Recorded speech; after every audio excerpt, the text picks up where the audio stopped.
l'invité de la matinale. KTO Radio. Du 29 juin prochain, c'est dimanche, jusqu'au 21 septembre, des frères franciscains partent sur les traces de Saint-Antoine de Padoue à travers un pèlerinage entre Brive, La Gaillarde et Padoue en Italie. Une marche de 1313 km exactement réalisée en son par le faiseur de miracles il y a tout juste 800 ans. Notre invité ce matin fait partie des frères mineurs conventuels qui prennent leur bâton de pèlerin ce dimanche. Frère Anselme Boissonnet, bonjour. Bonjour. Merci d'être avec nous ce matin dans la matinale. Je vous propose d'abord de dire un mot sur Saint-Antoine de Padoue, qui est d'ailleurs, petite anecdote, le saint qui a été le plus rapidement canonisé il y a tout juste un an après sa mort. Oui, alors Saint-Antoine, ce que je peux vous dire, c'est que bon, pour moi, en tant que franciscain, c'est un grand frère dans la foi, et j'essaye, voilà, à travers ce chemin de suivre, on va dire, ses traces. C'est quelqu'un qui a marché beaucoup durant sa vie. Il a eu une courte vie de 36 ans, mais on va dire une vie très intense où il a beaucoup voyagé, il a beaucoup rencontré de nombreuses personnes pour prêcher l'évangile. Et je dirais que c'est une figure, voilà, très importante ici en Italie, à Padoue, mais également à travers le monde, parce que justement, il était très proche des personnes et des gens, et notamment des petits dans le sens de ceux qui souffrent, de ceux qui sont mis de côté par la société. Voilà, donc pour nous, c'est vraiment une belle figure inspirante. Et donc, quel est le sens et la démarche de ce pèlerinage donc, sur les traces de Saint-Antoine de Padoue ? Alors, je dirais que déjà, c'est pour comprendre notre démarche, il y a 2 ans, il y avait eu déjà une marche d'organiser entre le sud de la Sicile et Padoue. Donc, c'était tout le chemin qu'aurait fait Saint-Antoine pour remonter l'Italie. Et l'idée de ce nouveau pèlerinage durant le jubilé, durant le jubilé, est de rejoindre la France et l'Italie, étant donné que Saint-Antoine a parcouru si bien les routes de France que celles d'Italie. Voilà, le but, c'était de relier, on va dire, ces deux réalités. Et donc, pourquoi partir de Brive-La Gaillarde, située, je le rappelle, en région Aquitaine ? En Brive-la-Gaillarde, en fait, c'est une présence franciscaine, donc au cœur de la France, où Saint-Antoine est resté pendant quelques années, où il a pu donc prier dans les grottes, mais également, voilà, prêcher dans cette région-là. Et pour nous, c'était assez significatif de partir d'un lieu avec une histoire franciscaine importante. On connaît notamment la grotte de Saint-Antoine à Brive-la-Gaillarde. Ce pèlerinage, d'ailleurs, chacun peut le rejoindre au gré de ses disponibilités, que ce soit une journée ou plusieurs jours. Pourquoi ce choix d'ouvrir ce pèlerinage à tout le monde et donc d'inviter tout à chacun à marcher avec vous ?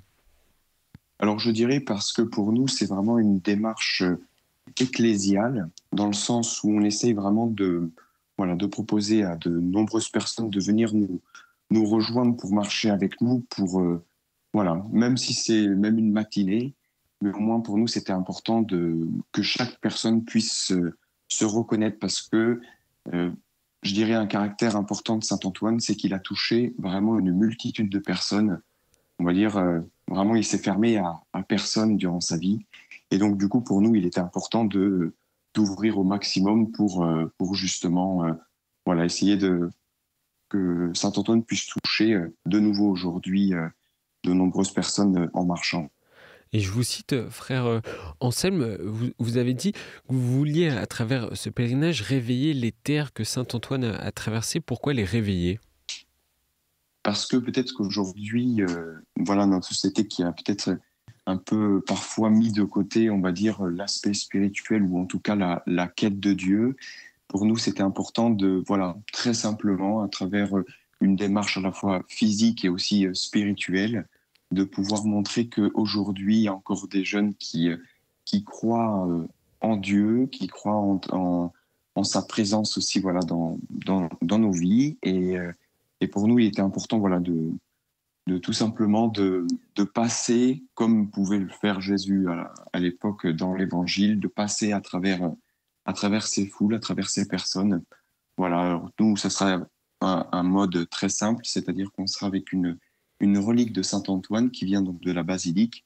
Et donc pour nous, ça sera aussi c'est ce qui va représenter, on va dire, la présence du saint à travers notre petit groupe de pèlerins. Et il y a toute cette symbolique également de la marche, le fait de se mettre en mouvement, d'éprouver parfois des souffrances physiques dans l'effort, mais aussi de se réjouir, et aussi la dimension de la contemplation. C'est aussi tout ça qui est vécu pendant cette marche. Oui, bien sûr. Enfin, pour moi, personnellement, en tout cas, la marche, c'est pour moi le symbole d'une vie, dans le sens où il y a des jours où ça va bien, il y a des jours où ça ne va pas. On est dépendant du temps, on est dépendant des Mm. rencontres, on est dépendant de beaucoup de choses. Et en fait, la marche, c'est un retour à l'essentiel. Et donc, nous, c'est vraiment ce qu'on va essayer de vivre avec une grande simplicité, mais aussi avec joie, parce que pour nous, ça sera important, voilà, là où on passera, d'apporter aussi cette joie, cette simplicité franciscaine. Et une petite question philosophique, mais dans un pèlerinage, la marche est-elle pour vous un but ou plutôt un moyen? Non, je dirais que c'est plus un moyen parce que on n'est pas là dans un défi sportif ou voilà dans une compétition, mais vraiment dans une écoute du temps présent, du temps qui passe, et je dirais même à travers voilà les choses très concrètes de la vie, à travers le temps, à travers les rencontres, les personnes que l'on va rencontrer, se laisser vraiment inspirer et guider à travers la réalité qui nous entoure, hein. Hmm. Et se laisser aussi recevoir par les gens que l'on rencontre effectivement et ce qui arrive. Euh, pour toutes les personnes qui vous rejoignent, c'est forcément une démarche spirituelle d'aller marcher avec vous? Alors je dirais oui et non.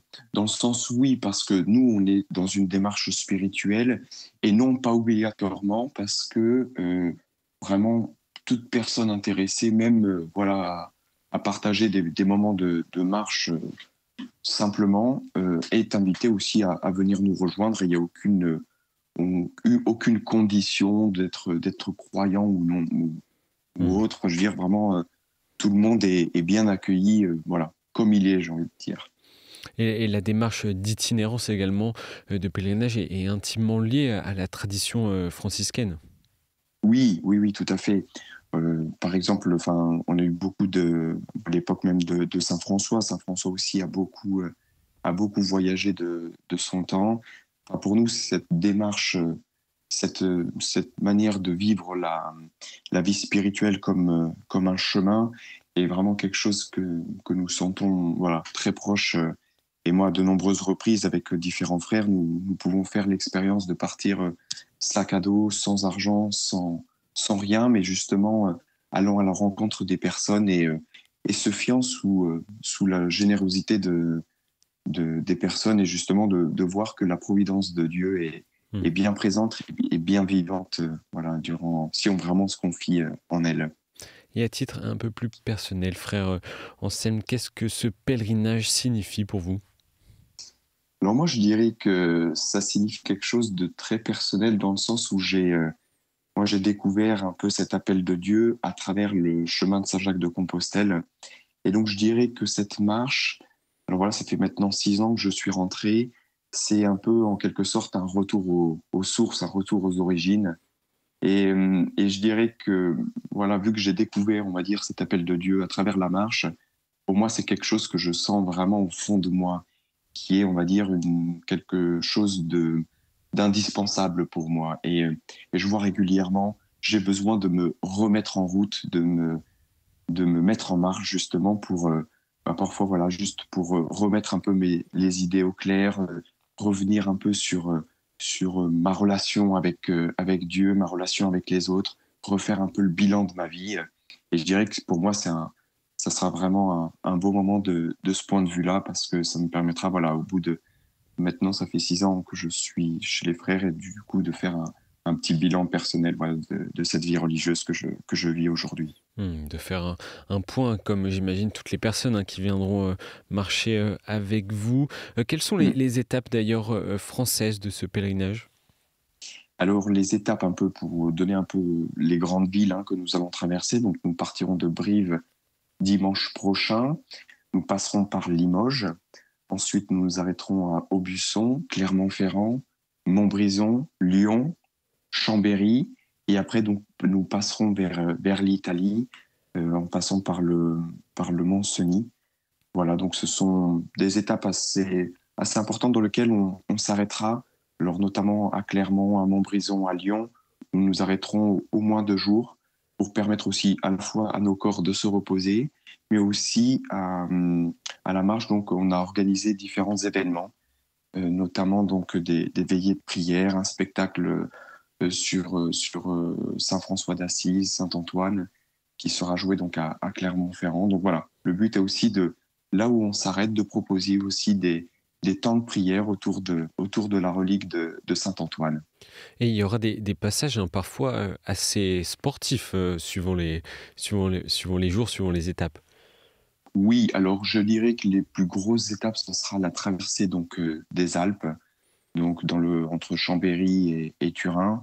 Mais après, je dirais que non, en termes de difficulté, ce n'est pas non plus insurmontable. On a une moyenne de kilomètres de 22 par jour. Donc voilà. En tout cas, nous, ça sera un critère assez important. Le but, c'est ne pas s'épuiser non plus, donc d'être dans une saine écoute aussi de nos fatigues. Et donc, si on a besoin de se reposer, on trouvera les moments aussi pour ça. Et comment a été reçue l'annonce de votre passage dans les diocèses que vous allez traverser? Je crois que vous les avez prévenus. Oui, alors nous avons prévenu donc les 18 diocèses que nous allons traverser, avec notamment aussi les diocèses en Italie. Je dirais que c'était très très bien accueilli, notamment par les évêques, parce que nous avons contacté tous les évêques des diocèses, même les paroisses, les gens qui animent les paroisses. C'était vraiment, pour eux, ils ont vraiment vu ça comme un signe d'espérance. On est vraiment dans une démarche aussi du jubilé avec le thème de l'espérance. Ils ont vraiment vu ça comme quelque chose d'assez original et à la fois de simple mais de beau.